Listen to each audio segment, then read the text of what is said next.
இது பாசமா இல்ல சைக்கோத்தனமா? எக்ஸாக்ட்லி 2017ல சென்னை மயிலாப்பூர்ல ஒரு ஃபேமிலி வாழ்ந்துட்டு வந்திருக்காங்க. அந்த ஃபேமிலியில அம்மாவும் அதோட 6 மாச குழந்தையும் மட்டும்தான் இருக்காங்க. 6 மாசங்களுக்கு மேல ஒரே அபார்ட்மெண்ட்ல இருந்திருக்காங்க. வெளியே கூட வராம. இது சுத்தி உள்ளவங்களுக்கு எல்லாம் சந்தேகத்தை ஏற்படுத்தியிருக்கு. அதே வீட்டுல கரண்ட் சப்ளை மறுபடியும் ட்ரிப் ஆயிருக்கு. அதனால பக்கத்துல உள்ளவங்க எல்லாம் ஒரு எலக்ட்ரிஷியனை கூப்பிட்டு அந்த வீட்டுல என்னன்னு பாருங்கன்னு சொல்லியிருக்காங்க. ஆனா உள்ள போன எலக்ட்ரிஷியன் பார்த்தது ஒரு பீதிகரமான காட்சி. அந்த வீட்டுக்குள்ள இருந்த ஃப்ரீசர் பாக்ஸ்ல அந்த 6 மாத குழந்தை கண்டெடுக்கப்பட்டிருக்கு இறந்த நிலையில. அந்த எலக்ட்ரிஷியன் பதறி போய் அவங்க அம்மா கிட்ட கேட்டிருக்காரு. அதுக்கு அவங்க அம்மா சொன்ன பதில் இன்னும் பயங்கரமான ஷாக்க அவருக்கு மட்டும் இல்ல நமக்கே ஏற்படுத்துது. அவங்க அம்மா சொன்ன பதில் என்னன்னா, அவ உயிரோட தான் இருக்கா, அவளை டிஸ்டர்ப் பண்ணாதன்னு. அதை தொடர்ந்து பக்கத்துல உள்ள போலீஸ் ஸ்டேஷன்ல போய் கம்ப்ளைண்ட் பண்ணி மருத்துவர்கள்லாம் வந்து விசாரிச்சப்போ அந்த குழந்தை சில மாதங்களுக்கு முன்னாடி இறந்துருச்சு. இதுல கேள்வி என்னன்னா, அந்த குழந்தை இறந்ததுக்கு அப்புறமா அந்த ஃப்ரீசர்ல வைக்கப்பட்டதா இல்ல இறக்கிறதுக்கு முன்னாடியே வைக்கப்பட்டதான்னு தான்.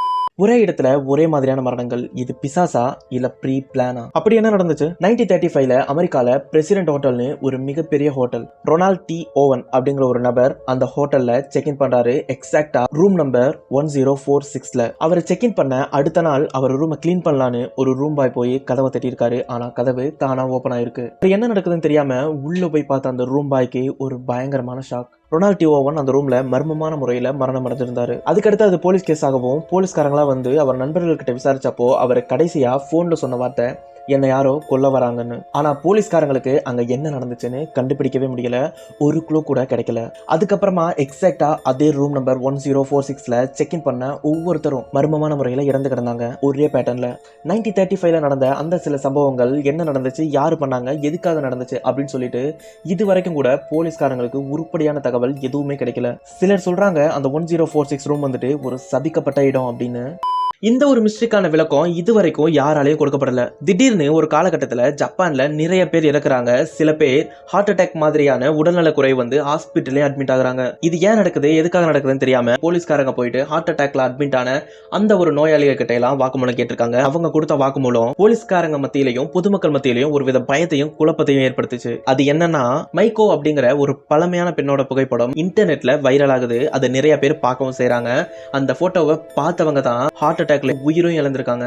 அந்த ஒரு போட்டோவை ஜூம் பண்ணி பார்க்கும்போது அந்த கண்கள்ல ஒரு முகம் தெரிஞ்சிருக்கு. அந்த முகம் யாரோடது அப்படின்னா, யார் அந்த போட்டோவை பார்க்கறாங்களோ அவங்களுடைய இதுதான். இன்டர்நெட்ல இருந்து டெலீட் பண்ணாலும் மீண்டும் மீண்டும் அந்த ஃபைல் அப்லோட் ஆயிட்டே இருந்திருக்கு அதே நாள்ல. இதை யார் பண்ணாங்க, எதுக்காக பண்ணாங்க அப்படிங்கிற ஒரு விளக்கம் இது வரைக்கும் கொடுக்கப்படல. அது ஒரு புரியாத புதிராகவே இருக்குது. இந்த ஒரு சம்பவத்தை பத்தி நீங்க என்ன நினைக்கிறீங்க? இத சத்தியமா என்னால நம்ப முடியல. ஆனா உண்மையாலுமே நடந்த ஒரு நிகழ்வு. அமெரிக்கால இருக்கிற டெக்சாஸ் மாகாணத்துல ஒரு ஃபேமிலி வாழ்ந்துட்டு வராங்க. அந்த ஃபேமிலில ஒரு அப்பா, அம்மா, அப்புறம் 2 பசங்க. ஒரு நாள் நைட்டு சரியா 3:15ல இருந்து 3:30க்குள்ள இருக்கும். அந்த டைம்ல ஒரு பையன் தண்ணி குடிக்க போறான். கூடவே இன்னொரு பையனும் துணைக்கு போறான். அப்போ அந்த 2 பசங்களும் தவறி ஸ்டேர்கேஸ்க்குள்ள விழுந்துடுறாங்க. இவங்க கத்துன சத்தத்தை கேட்டு பதறி போய் ஓடி வந்த அப்பாவும் அம்மாவும் ஒரு பையனை காப்பாத்திடுறாங்க. ஆனா இன்னொரு பையனை காப்பாத்துறதுக்குள்ள அந்த பையன் இறந்துடுறான். இதுல என்ன பெரிய ட்விஸ்ட்? ஆனா கதையே இப்பதான் ஸ்டார்ட் ஆகுது. தன்னோட பையன் இறந்த சோகத்துல அம்மா கதறி போய் புலம்பி அழுக ஆரம்பிக்கிறாங்க. அதுல ஒரு சில புலம்பல்கள் அவங்க அப்பா காதுக்கு எட்ட அவர் பதறி போய் நிக்கிறாரு. அந்த அம்மா என்ன சொன்னாங்கன்னா, எக்ஸாக்டா அந்த சம்பவம் நடக்கிறதுக்கு ஒரு நாள் முன்னாடி பசங்க 2 பேரும் ஸ்டேர் கேஸ்ல விழுந்து ஒருத்த மட்டும் இறந்துடுறதா கனவு கண்டிருக்காங்க. அந்த புலம்பல்களை கேட்டதுக்கு அப்புறம் கணவர் சொன்ன வார்த்தை என்னன்னா, எனக்கும் அதே கனவு தான் வந்துச்சு. அவங்க 2 பேர் சொன்னதை கேட்டு அந்த பையனும் அழுதுகிட்டே சொல்ல ஆரம்பிக்கிறான், எனக்கும் இதே மாதிரி கனவு தான் நேத்து நைட்டு வந்துச்சு. அது மட்டும் இல்லாம இறந்து போன அந்த சகோதரனுக்கும் இதே மாதிரி ஸ்டேர் கேஸ்ல விழுந்து இறந்து போன கனவு வந்ததா இந்த பையன் கிட்ட ஷேர் பண்ணியிருக்கான். இதை கேட்டதும் அந்த குடும்பமே அதிர்ச்சியில மிரண்டு போயிடுது. அது எப்படி ஒரே வீட்டுல ஒரே நாள்ல ஒரே மாதிரியான கனவுகள் ஒவ்வொருத்தருக்கும் தனியா அதே டைம்ல வந்து அடுத்த நாள் அது உண்மையும் ஆயிருக்கு. இதுக்கு பேர் தான் ட்ரீம் கம்ஸ் ட்ரூவா? நீங்க என்ன நினைக்கிறீங்க இந்த ஒரு சம்பவத்தை பத்தி? உங்களுக்கு ஏதாவது கனவுல நடந்தது நினைவாயிருக்கா அப்படின்னு சொல்லிட்டு கீழே கமெண்ட் பண்ணிருங்க. நம்ம கண்டென்ட் பிடிச்சது அப்படின்னா லைக் போட மறந்துடாதீங்க. நீங்க போற லைக் தான் எனக்கு ஒரு மோட்டிவேஷனா இருக்கும் நெக்ஸ்ட் வீடியோ பண்றதுக்கு. உலகத்தையே மிரள விட்ட ராபர்ட் டால் பத்தி உங்களுக்கு தெரியுமா? 1904ல புளோரிடால இருக்கக்கூடிய ராபர்ட் எய்ஜின் ஓட்டோ அப்படிங்கிற ஒரு பையனுக்கு ஒரு பொம்மை பரிசா கொடுக்கப்பட்டது. அந்த பொம்மை மேல அந்த பையனுக்கு ரொம்ப பாசம் இருந்தனால அவனுடைய பேரையே அந்த பொம்மைக்கு ராபர்ட் அப்படின்னு பேர் வச்சான். காலப்போக்கில் என்னாச்சு அப்படின்னா, அந்த பொம்மைக்கு அந்த பையன் ரொம்பவே அடிக்ட் ஆகி அந்த பொம்மை என்கிட்ட பேசுது அப்படின்னு அவங்க அம்மா கிட்ட சொல்லிட்டு இருந்தவன் திடீர்னு ஒரு நாள் அந்த பொம்மை என் மேல கோவப்படுதுன்னு சொல்ல ஆரம்பிச்சிருக்கான். காலப்போக்கில் ராபர்ட் எய்ஜின் ஓட்டோ அந்த பையனும் இறந்து போறான். அந்த பையனோட மரணத்துக்கு பின்னாடி அவ பேர் வச்சு வளர்த்த அந்த ராபர்ட்ங்கிற பொம்மைக்கு பைத்தியம் பிடிச்ச மாதிரி நடந்துக்குது. ராத்திரி நேரத்துல செவுத்து ஃபுல்லா கிறுக்கி வைக்கிறது, அது மட்டும் இல்லாம கதவை வேகமா தட்டுறது, கதவை வேகமா மூடுறது, கதவை திறக்கிறது அப்படின்னு சொல்லிட்டு மர்மமான பல விஷயங்கள் அந்த வீட்டுல நடந்திருக்கு. அந்த பொம்மை இருந்த வீட்டுல உள்ளவங்க எல்லாம் மர்மமான முறையில இறந்து போனாங்க. இந்த ஒரு வீடு ஒரு குடும்பத்தையே கட்டுப்படுத்துச்சு. தி அமன்ஸ் பொசஷன் கேஸ். 2011 அமெரிக்கால ஒரு குடும்பம் ஒரு வீட்டுக்கு போறாங்க. அந்த குடும்பத்துல அம்மா அப்புறம் 3 பசங்க இருக்காங்க. ஆனா ஒரு சில நாட்கள்ல அந்த வீட்டுல வினோதமான சில விஷயங்கள் நடக்க ஆரம்பிச்சது. யாரோ ஒருத்தர் கூப்பிடுற மாதிரி சத்தங்கள், தானா கதவு திறக்கிறது, அப்புறம் ஒரு சில நிழல்கள் அங்கேயும் இங்கேயும் நடமாடுறதுன்னு சில வித்தியாசமான முறையில எல்லாமே நடக்க ஆரம்பிச்சது. அந்த நாள் நைட்டு அந்த தாய், என் வீட்டுல ஏதோ இருக்கு, ஏதோ அமானுஷமா இருக்கு, இல்ல யாரோ ஒருத்தர் இருக்காங்க அப்படின்னு சொல்லிட்டு போலீஸ், பாதிரியார் எல்லாத்தையும் கூப்பிட்டு வந்து வீட்டுல வச்சிருந்தாங்க. அன்னைக்கு தான் அந்த ஒரு சம்பவம் அந்த கேஸையே தூக்கி நிறுத்துற மாதிரி நடந்துச்சு. ஹாரர் படங்கள் எல்லாம் வர்ற மாதிரி அந்த வீட்டுல இருந்த ஒரு பையன் காத்துல தூக்கப்பட்ட மாதிரி மிதக்கப்படுறான். இன்னொரு பையன் என்னடான்னா சுவர் மேல ஏறி நடக்க ஆரம்பிக்கிறான். இதெல்லாம் பார்த்து பயந்து போன போலீஸ் அதை அப்படியே கேஸ்லயும் எழுதுறாங்க. இதுக்கப்புறமா அந்த வீட்டுல 3 தடவைக்கு மேல எக்ஸாசிசம் அப்படிங்கிற பேயோட்டும் நிகழ்வு நடக்கப்பட்டிருக்கு. இறுதியில அங்க இருக்கிற அமானுஷத்தை ஒன்னும் பண்ண முடியாது அப்படின்னு சொல்லிட்டு அந்த வீட்டையே டெமாலிஷும் பண்ணிட்டாங்க. இந்த மாதிரி ஒரு நிகழ்வு உங்க லைஃப்ல நடந்துச்சு அப்படின்னா அந்த இடத்துல இருந்து வெளியே வர்றதுதான் உங்களோட முதல் எய்மா இருக்கணும். ஒரு நாள் நைட்டு ஒரு ஆளோட காருக்கு 2 பசங்க வந்தாங்க. ஐயா, வீட்டுக்கு போறதுக்கு லிஃப்ட் கிடைக்குமான்னு கெஞ்சி கேட்டிருக்காங்க.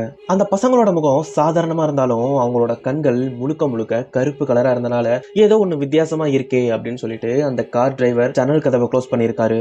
அடுத்த செகண்ட்ல அந்த பசங்களோட முகம் கதவுக்கு பக்கத்துல வந்து நிக்குது. அவருடைய உள்ளுக்குள்ள ஏதோ ஒரு பயம். அப்போ அந்த பசங்க சொல்றாங்க, நாங்க உங்களோட பர்மிஷன் இல்லாம உள்ள வர முடியாது. உடனே அந்த ஆள் இது சரிப்பட்டு வராது, ஏதோ ஒண்ணு வித்தியாசமா இருக்குன்னு உணர்ந்துட்டு அந்த இடத்துல இருந்து கார் எடுத்துட்டு வேகமா வந்துட்டாரு. இதுல ரொம்ப பயமுறுத்தக்கூடிய விஷயம் என்னன்னா, அவர் ஓட்டிட்டு வரும்போது கார் கண்ணாடி வழி பின்னாடி பார்த்தா அந்த இடத்துல யாருமே இல்ல. ஒரு விஷயம் மட்டும் நீங்க ஞாபகம் வச்சுக்கோங்க, இவங்க உள்ள வரணும் அப்படின்னா உங்களோட பர்மிஷன் வேணும். சரி, ஆம் அப்படின்னு ஒரு வார்த்தை சொல்லிட்டீங்க அப்படின்னா உங்க உயிருக்கே ஆபத்து. இது மாதிரி ஹாரர் கண்டென்ட் வீடியோ வேணும் அப்படின்னு சொல்லிட்டா லைக் பண்ணிட்டு கீழே கமெண்ட் பண்ணுங்க. அப்படின்னா தான் எனக்கும் தெரியும் இதை நீங்க ரசிக்கிறீங்களா இல்லையான்னு.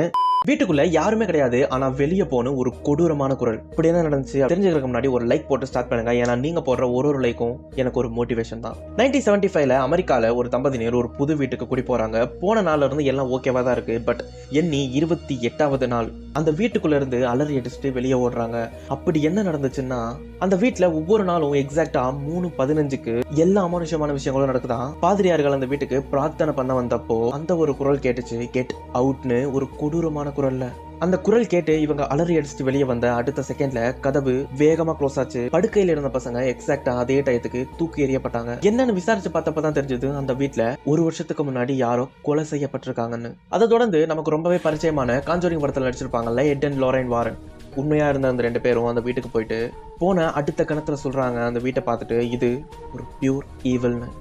இது குழந்தையே இல்ல, ஒரு கொடூரமான ஆவி. 1990s டோனி அண்ட் டெப்ரா தம்பதியினர் கன்சாஸ்ல இருக்கிற ஒரு வீட்டுக்கு குடி போறாங்க. முதல்ல ஒரு 1-2 வாரங்கள் நார்மலா தான் போச்சு.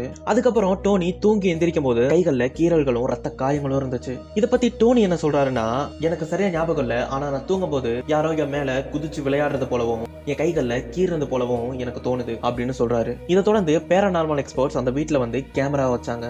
அந்த ரெக்கார்ட் பண்ணப்பட்ட வீடியோல டோனி கத்துறது தெரிஞ்சது. ஆனா நேர்ல போய் பார்த்தா டோனியை தவிர அங்க வேற எதுவுமே கிடையாது. இது என்ன நடந்துச்சுன்னு கொஞ்சம் கேஸ ஆழமா கொண்டு போதா தெரிஞ்சது. 100 வருஷத்துக்கு முன்னாடி அந்த வீட்டுல ஒரு குழந்தை இறந்திருக்கு. அந்த குழந்தை பேரு சாலி. பேராநார்மல் எக்ஸ்பர்ட்டும் சில பேராநார்மல் சயின்டிஸ்டும் என்ன சொல்றாங்க அப்படின்னா, அந்த குழந்தை மட்டும் இந்த கொடூரமான விஷயத்த பண்ணிருக்க வாய்ப்பு கிடையாது, அது கூட ஏதோ ஒரு தீய சக்தி அதை ஆட்டி படைக்குது அப்படின்னு சொல்லியிருக்காங்க. இப்போ அந்த ஒரு வீடு ஹாண்டட் டூரிஸ்ட் ஸ்பாட்டா இருக்கு. நீங்க ஃப்ரீயா இருந்தீங்க அப்படின்னா போய் செக் பண்ணிட்டு வாங்க. நாங்க ஏண்டா நடிச்சாமத்துல சுடுகாட்டுக்கு போனோம்.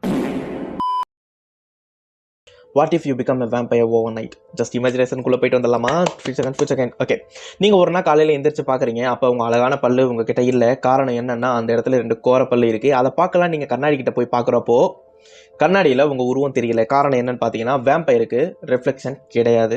இப்போ நீங்கள் வேம்பயர் ஆன இந்த செகண்ட் உங்கள் சென்ஸ் எப்படி இருக்கும்? நாக்கு பிளட் கிரேவிங்ஸ் அதிகமாக இருக்கும். கண்கள் நைட் விஷனில் HD வியூவில் தெரியும். காதுகள் எப்படி இருக்கும் அப்படின்னு பார்த்தீங்கன்னா, 1 கிலோமீட்டருக்கு அந்த பக்கம் ஏதாவது ஒரு வீட்டில் தோசை ஊற்றினா கூட அந்த சவுண்ட் உங்களுக்கு கிறிஸ்டல் கிளியராக கேட்கும். அப்படி இருக்கும் ஏரோட ரிஃப்ளெக்ஷன். ஸ்பீடு பைக்கு பெட்ரோல் இல்லையே அப்படின்னு புலம்ப தேவையில்லை. காரணம் காலையிலே நீங்கள் ஸ்பீடாகவும் ஓடலாம், பறக்கவும் செய்யலாம். செம்மையா இருக்குல்ல? சாப்பாடு சாம்பார் சட்னிக்கு எல்லாம் பாய். ஒன்லி O பாசிட்டிவ் பிளட் கிடைச்சா அன்னைக்கு உங்களுக்கு ட்ரீட் தான். பரோட்டாக்கு ஷேர்வா கேட்கற மாதிரி மசால் தோசைக்கு ஆனா O பாசிட்டிவ் பிளட் கொடுங்க அப்படின்னு கேட்டு வாங்கி அதை டிப் பண்ணி டேஸ்ட் பண்ணி சாப்பிடுவீங்க. கேட்கவே கிரேசியா இருக்குல்ல? டே விசஸ் நைட், பகலும் இரவும் உங்களுக்கு எப்படி இருக்கும்? சூரிய ஒளி கிடைக்காம சிறைச்சாலை வாழ்க்கை மாதிரி ஒரு வாழ்க்கை. தினமும் SPF 500 அந்த சன்ஸ்கிரீனை போட்டுட்டு தான் நீங்க பயந்துகிட்டே தூங்க வேண்டியதா இருக்கும். ஆனா நைட்டு இது உங்க நேரம். போட்டு தாக்கு அப்படிங்கிற மாதிரி உங்களோட வேகம், ஸ்பீடு, விஷன் எல்லாத்தையும் பெர்ஃபெக்ட்டா, டாமினேஷன்ஸ் எல்லாத்தையும் பெர்ஃபெக்ட்டா ஹேண்டில் பண்ணலாம்.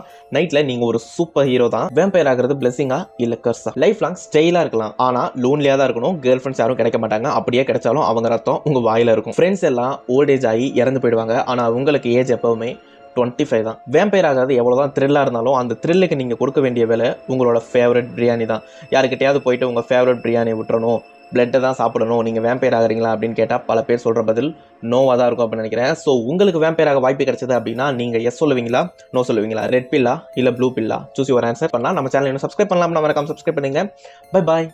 What if human never tie? உலகத்தில் இருக்கிற ஒவ்வொரு மனிதருக்கும் மரணம் அப்படிங்கிற ஒரு விஷயம் இல்லைன்னா என்னாகும்? இது வரமா இல்ல சாபமா? மரணம் அப்படிங்கிற ஒரு விஷயம் இல்லாதனால பிறப்பு மட்டும் நாளுக்கு நாள் அதிகமாயிட்டே போதும். இது மக்கள் தொகையை அளவுக்கு அதிகமா கொண்டு போகும். இதனால உணவு, குடிநீர், அப்புறம் இருப்பிடம், இது மூணுக்கும் செம போட்டியா இருக்கும். இயற்கை வளங்கள்லாம் ஃபுல்லா எக்ஸாஸ்ட் ஆயிரும். உணவுக்காக யுத்தம் வரக்கூட வாய்ப்பு இருக்கு. அப்போ காதல் குடும்பமும் என்னாகும்? உன் கூட சாகுற வரைக்கும் இருப்பேன் அப்படிங்கிற அந்த காதல் டைலாக் எல்லாம் மீனிங்லெஸ்ஸா போயிடும். ஒரே காதல் பார்ட்னரை 500 வருஷம் மெயின்டைன் பண்ண முடியுமா என்ன? வாழ்க்கை போர் அடிக்க ஆரம்பிக்கும். எமோஷனல் பெயின் இன்னும் அதிகமாகும். லவ்டு ஒன் உங்க ஹர்ட் பண்றதை நிறுத்தவே மாட்டாங்க. அப்ப நம்ம தொழில்நுட்ப வளர்ச்சி எந்த மாதிரி இருக்கும்? நாளுக்கு நாள் நம்ம கத்துக்கிறதுக்கு நாலேஜஸ் அன்லிமிட்டடா இருக்கும். திங்க் பண்ணி பாருங்க, டாக்டர்ஸ், இன்ஜினியர், சயின்டிஸ்ட் எல்லாரும் கஜகஜா நான் 500 வருஷம் எக்ஸ்பீரியன்ஸ்ப்பா அப்படின்னு சொல்லி சுத்திக்கிட்டு இருப்பாங்க. கேட்கவே கிரேசியா இருக்குல்ல? ப்ராப்ளம் சால்விங் ஸ்பீட் லைட்னிங்கா இருக்கும். அதாவது உலகமே ரொம்ப அட்வான்ஸ் ஆயிரும். ஒரு கம்பெனில 300 வருஷம் வேலை பார்க்குற ஒரு நபர்னால புதுசா வர ஃப்ரெஷர்ஸ் பாதிக்கப்படுவாங்க. அவங்களுக்கு வேலை வாய்ப்பே கிடைக்காம போக கூட வாய்ப்புகள் இருக்கு. ரிட்டையர்மெண்ட் அப்படிங்கிற ஒரு கான்செப்டே இருக்காது. லைஃப்ல சேவ் பண்ணுவோம், கடைசி காலத்துல ஓய்வு எடுப்போம் அப்படிங்கிற ஒரு தாட்டே யாருக்குமே வராது. டைமோட வேல்யூ மொத்தமா டவுன் ஆயிரும். சாவு இல்லாத வாழ்க்கை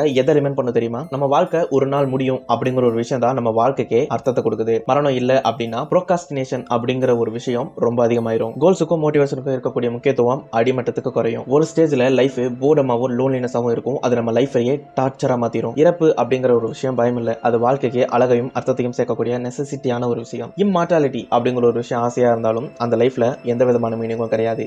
இதெல்லாம் கேட்ட பிறகு உங்களுக்கு அந்த லைஃப் வேணுமா? கமெண்ட் பண்ணுங்க. Bye bye. நீங்க பாக்குற பான் வெப்சைட் உங்க ப்ரௌசர்ல என்ன நல்லா பண்ண தெரியுமா? தெரிஞ்சுக்கிறதுக்கு முன்னாடி நம்ம வீடியோக்கு லைக் பண்ணிட்டு ஸ்டார்ட் பண்ணுங்க. நீங்க ப்ரௌசர்ல அடல்ட் சைட் ஒன்று ஓபன் பண்ணீங்க அப்படின்னா உங்களோட இன்ஃபர்மேஷனை யாரு வேணா எங்க இருந்து வேணா ஹேக் பண்ண முடியும். Most of the porn website உங்க browser history, IP address, locations, device info இது எல்லாத்தையும் ஸ்டோர் பண்ணி வச்சிருக்கோம். அவங்க குக்கீஸ் வச்சு ரீடார்கெட் ஆட் அனுப்புவாங்க. சம்டைம்ஸ் உங்க பிஹேவியர் டேட்டாவை செல் பண்றதுக்கு கூட நிறைய வாய்ப்புகள் இருக்கு. அப்போ இன்காக்னிட்டோ மோட் நிறைய பேர் இன்காக்னிட்டோ மோட்ல பாக்குறது சேஃப் அப்படின்னு நினைச்சிட்டு இருக்காங்க. ஆனா அது டோட்டலி ராங். இன்காக்னிட்டோ மோட் உங்க டிவைஸ்ல மட்டும் தான் ஹைடா இருக்குமே தவிர்த்து வெப்சைட், ஐஎஸ்பில எல்லாமே சேவ் ஆயிருக்கும். இந்த வீடியோ உங்க எந்த ஃப்ரெண்டுக்கு ரொம்ப ரொம்ப இம்பார்ட்டண்டா தேவைப்படும் அப்படின்னு நினைக்கிறீங்களோ அந்த ஃப்ரெண்டுக்கு இந்த ஒரு வீடியோ ஷேர் பண்ணுங்க.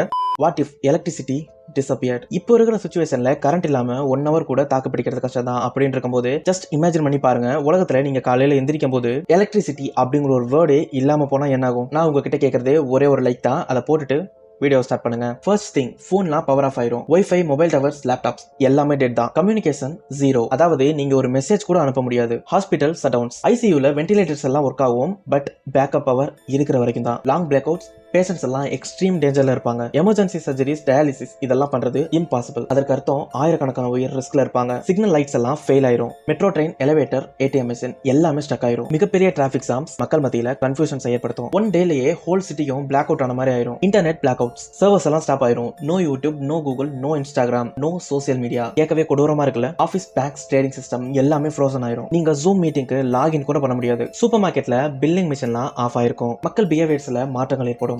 ஃபியர்ஸ்லயும் இருப்பாங்க, என்ன நடக்குது அப்படின்னு தெரியாத ஒரு பேனிக்லயும் இருப்பாங்க. இது கொஞ்சம் கொஞ்சமா போய் என்ன ஆகும்னா கடைகள்ல இருந்து திருட ஆரம்பிப்பாங்க. ஃபியூயல் கிராபிங்லயும் ஈடுபட ஆரம்பிப்பாங்க. கோபம், சண்டை போடுறது, திருடுறது இது சொசைட்டியவே அன்ஸ்டேபிள் ஆக்கிரும். வித்தின் 1 day பிளாக் அவுட்ல ஒரே ஒரு black out total law and order collapse. இப்ப இருக்கிற நம்ம வாழ்க்கை 80% எலக்ட்ரிசிட்டி தான் நம்பி இருக்கு. அது இல்லாம போனா இமேஜின் கூட பண்ண முடியல. இப்ப உங்ககிட்ட நீங்க ஒரு நாள் எலக்ட்ரிசிட்டி இல்லாம சர்வே பண்ண முடியுமா? ஒருவேளை அந்த கான்ஃபிடன்ட் உங்களுக்கு இருந்துச்சு அப்படின்னா கரண்ட் பாஸ் அப்படின்னு சொல்லிட்டு கமெண்ட் பண்ணுங்க. நானும் பார்த்து தெரிஞ்சுக்கிறேன்.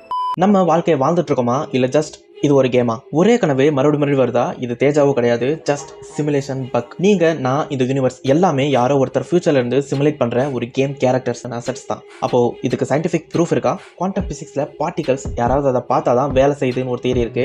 அதாவது நம்ம யூனிவர்ஸே பார்த்தா தான் லோட் ஆகுது. ஃபார் எக்ஸாம்பிள், இப்போ நீங்க ஒரு கேம் விளையாண்டுட்டு இருந்தீங்க அப்படின்னா அது நீங்க போக போக தான் அதோட சரௌண்டிங் எல்லாம் ரெண்டர் பண்ணும். இதை நீங்க நிறைய இடத்துல ஃபீல் பண்ணிருக்கலாம். நம்ம யூனிவர்ஸும் சேம் அதே மாதிரி தான். நீங்க ட்ரீம்ல இருக்கிறப்போ இது ஒரு ட்ரீம் தான் அப்படின்னு எப்படி தெரியாதோ, இப்போ வாழ்ந்துட்டு இருக்க இந்த ஒரு லைஃபும் ஒரு பிக் லெவல் ட்ரீம் சிமுலேஷனா இருக்க கூடாது. நீங்க உண்மையானவனா இல்ல ஜஸ்ட் ஒரு கேரக்டரா? உங்க மைண்ட்ல என்ன இருக்கு? கீழே கமெண்ட் பண்ணுங்க.